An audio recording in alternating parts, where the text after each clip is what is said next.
A successful 32-year-old woman finds a newborn on her doorstep and realizes it's the child of the daughter she had neglected as a teenage single mother. Do you believe we are doomed to repeat the mistakes of our parents? Is life a vicious circle of cause and effect that leads to misery and unhappiness? Or do we have a choice, an opportunity to break the pattern and make amends? Tara Weston was the owner of a successful business. She did what she wanted, when she wanted, and no one gainsaid her. Her past was shadowy, but she believed it, and its mistakes were far behind her. Tara was wrong. She was about to witness a reprisal of the tragedy of her life, and it all started when she found a baby on her doorstep on her 32nd birthday. Tara gasped. There was a bassinet on her doorstep, and she caught a glimpse of two tiny fists waving in the air and heard a soft gurgle. Tara fell to her knees next to the bassinet and peered inside. The wide, unfocused blue eyes of a newborn looked up at her, and a pink mouth widened into a gummy yawn. Tara saw that there was a note pinned to the pale blue blanket. She picked up the piece of paper and unfolded it. "Dear Mama," she read, "this is your grandson. I hope you can be a better grandmother than you were a mother." The paper crumpled between Tara's hands. "Linda," she whispered. Oh no. Tara had been 15 years old when she realized that she might be pregnant. And like the frightened child that she was, she'd hidden her condition from everyone, strapping in her growing belly. Tara's mother had been fond of the drink, and so she hadn't noticed the changes in her daughter.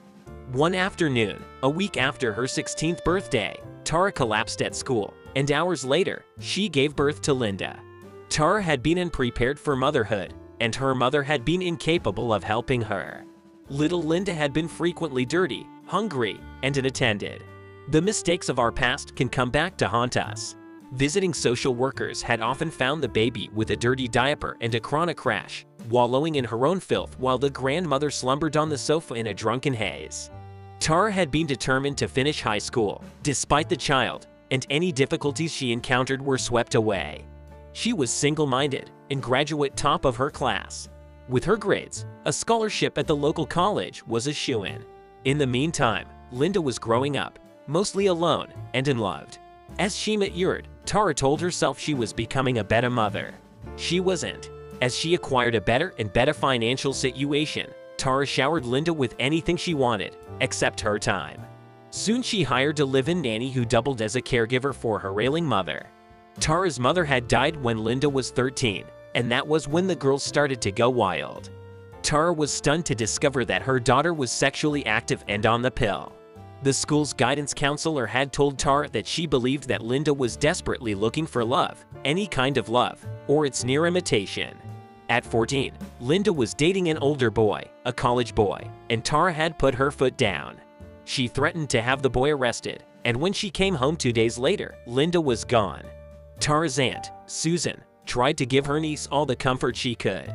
Susan was the mother of 2 children of her own, older than Tara, and a troop of grandchildren in their teens.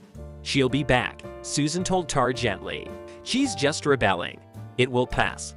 But the proof that it hadn't and would never pass was right there in front of Tara, in a bassinet and starting to cry. Tara took the baby inside and called Susan. "Aunt Meg," she gasped, "I need you." Tara hung up the phone and looked at the baby. She had no ease with children, she realized. She barely remembered how to fix a bottle or change a diaper, but since the baby was still crying, Tara picked him up and started rocking him. The baby quietened down and started sucking his fists. "You're not supposed to put your whole hand in your mouth," Tara told the baby. "It's rude." She continued rocking and humming, and by the time Susan arrived, the boy was asleep. Susan came with a supply of formula, diapers, and thousands of things Tara hadn't realized babies couldn't do without. "What about Linda?" Susan asked quietly. "Do you know where she is?" Tara shook her head unhappily. "No," she said. "One of her friends said she'd ask around and let me know." The friend kept her word, and Tara received a text indicating that Linda's boyfriend had run out on her. Her daughter was sleeping in an old van in an abandoned lot. Tara drove to the lot and looked around until she saw an old rusty van, and sitting next to it was Linda. She looked thin and unhealthy, with dark shadows under her eyes. "Linda," Tara said, "please come home." "Why should I?" Linda asked bitterly. "Why do you even ask? You never wanted me." Tara took a deep breath. "The truth is," she explained, When you were born, I was too young, much too young. I made a lot of mistakes, but I'm begging you, Linda, don't make the same mistakes I made. Come home with me.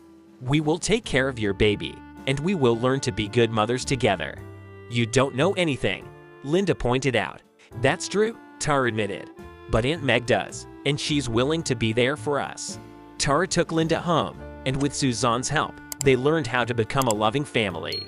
As Tara had pointed out, it's never too late to learn to be a good mother.